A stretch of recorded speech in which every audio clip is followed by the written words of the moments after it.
అందరికీ నమస్కారం. Welcome to Surya's view YouTube channel. ఒక ఇంపార్టెంట్ అయిన విషయం మీ అందరికీ ఈరోజు నేను తెలియజేద్దాం అనుకుంటున్నా. మనం పుట్టినప్పుడు ఇలా గట్టిగా పట్టుకుని పుడతాం. ఏంటో తెలుసా? ఇది అంటే ఏంటో తెలుసా మీకు? ఏదో సాధించాలి అని.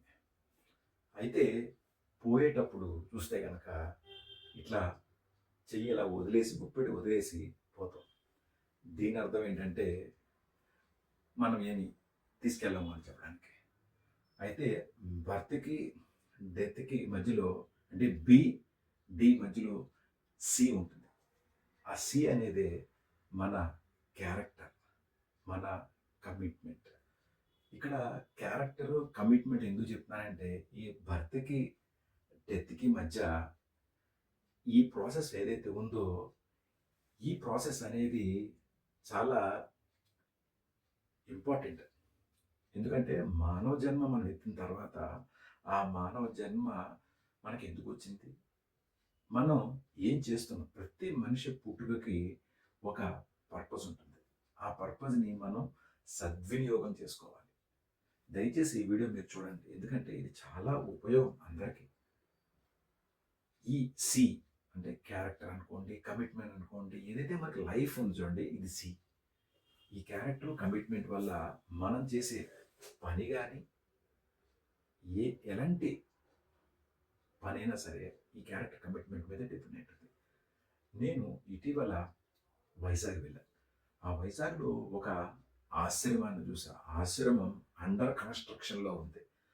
ఆ కన్‌స్ట్రక్షన్‌లో ఉన్న ఆశ్రమం చూసిన తర్వాత, ఆ ఆశ్రమం పెద్దలు చూస్తే గనక ప్రతి ఒక్కళ్ళు రమారమి ఒక 45 ఏజ్ నుంచి 73 ఏళ్ల వరకు ఉన్నారు ఏజ్. వాళ్ళకి అందరికీ ఒకే మాట, ఒకే బాట. No expectations, only acceptance. ఇదే మంత్రంగా వాళ్ళు ఆశ్రమంలో ప్రతి పైసా ఏదైతే వాళ్ళకి పైసా, పైసా కలెక్ట్ చేసుకొని అంటే మాక్సిమం వాళ్ళ గ్రూప్‌లోనే వాళ్ళే వేసుకొని ఆశ్రమాన్ని ఒక స్థలం కొని, ఆ స్థలంలో కన్‌స్ట్రక్షన్ స్టార్ట్ చేశారు. చాలా చక్కగా కన్‌స్ట్రక్షన్ నడుస్తోంది. అయితే నేను అది చూసిన తర్వాత నాకు చాలా ముచ్చటేసింది. ఎందుకంటే వాళ్ళకి ఎవ్వరికీ కూడా అందులో ఉన్న ఎవరైతే మెంబర్స్ ఉన్నారో, లేకపోతే ఎవరైతే వాళ్ళ జేబులోంచి డబ్బులు స్పెండ్ చేసి ఈ ఆశ్రమం కన్‌స్ట్రక్షన్ ప్లాట్ కొన్నారో, వాళ్ళకి ఒక్క రూపాయి కూడా ఆశించి చేయట్లేదు. సనాతన ధర్మాన్ని నిలబెట్టాలి. శ్రీమన్నారాయణ మంత్రాన్ని స్ప్రెడ్ చేయాలి. హిందూ ధర్మాన్ని కాపాడాలి. ఎవరైతే నీడీ పీపుల్ ఉన్నారో అంటే వాళ్ళు సింగిల్ పేరెంట్ అవ్వచ్చు, లేకపోతే గనక అసల పిల్లలు సాకలేని వాళ్ళు ఎవరైతే ఉన్నారో వాళ్ళని అక్కురగా చేర్చుకొని వాళ్ళకి సక్రమమైన విద్యను అందించాలి. సక్రమమైన క్రమశిక్షణ నేర్పాలి. సక్రమంగా వాళ్ళని మంచి వ్యక్తిగా సొసైటీకి అందించాలని ఒకే ఒక సదుద్దేశంతో వాళ్ళు ఈ ఆశ్రమాన్ని నిర్మాణం చేపట్టారు. అయితే నేను ఆశ్రమం చూసిన తర్వాత చాలా చాలా చాలా హ్యాపీ అయ్యా. అక్కడి నుంచి వాళ్ళు కరెంట్ ప్రైవేట్ అంటే రెంట్‌కున్న ఆశ్రమానికి వెళ్ళా. అక్కడ పిల్లల్ని చూసిన తర్వాత మంత్రముగ్ధుడిని అయిపోయా.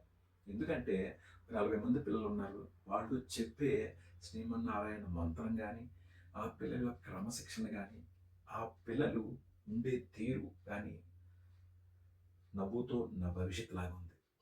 చక్కగా అది చూసిన తర్వాత నేను మంత్రముగ్ధుడినై నా ఏదైతే నేను అంటే గుండెలో దాచుకున్నానో అది వాళ్ళ మెంబర్స్ అందరికీ చెప్పడం జరిగింది. వాళ్ళకి చెప్పిన తర్వాత నన్ను కూడా వాళ్ళు ఒక సభ్యుడిగా వాళ్ళు తీసుకున్నారు. దాన్ని నేను చాలా సంతోషిస్తున్నాను. అయితే నా వంతు కర్తవ్యంగా మీకు నేనేం చెప్తున్నానంటే దయచేసి ప్రతి ఒక్కళ్ళు ఈ ఆశ్రమానికి సపోర్ట్ చేయండి. మనం జీవితంలో చేసేదేంటి? మనం వెళ్ళిన తర్వాత మన పేరు 10 మంది కాకపోయినా ఒక్క పర్సన్ అయినా చెప్పుకుంటే చాలు. ఈ ఆశ్రమానికి మీ సపోర్ట్ ఎందుకు అడుగుతానంటే, ప్రతి ఒక్కళ్ళ సపోర్ట్ ఉంటే గనక మనం భావి భారత సక్రమ పౌరులని మనం సొసైటీకి అందించిన వాళ్ళలో మీ పాత్ర కూడా చిన్న మీ సపోర్ట్‌తో 100% సొసైటీకి మంచి వ్యక్తులు మనం ఇవ్వగలం.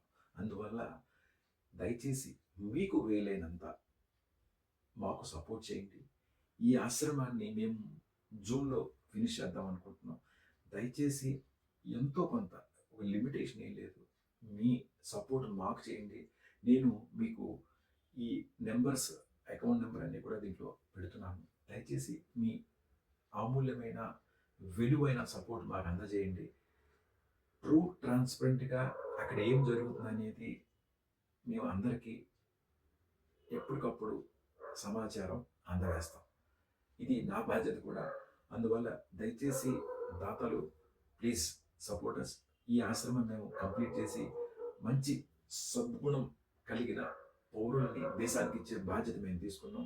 ఈ ఆశ్రమం పేరు Vivekananda mother Teresa charitable trust, అలాగే శ్రీమన్నారాయణ ఆశ్రమం. సో దయచేసి మీరు నా రిక్వెస్ట్ని మన్నించి మీకు చేతనైన సహాయం మాకు చేయండి.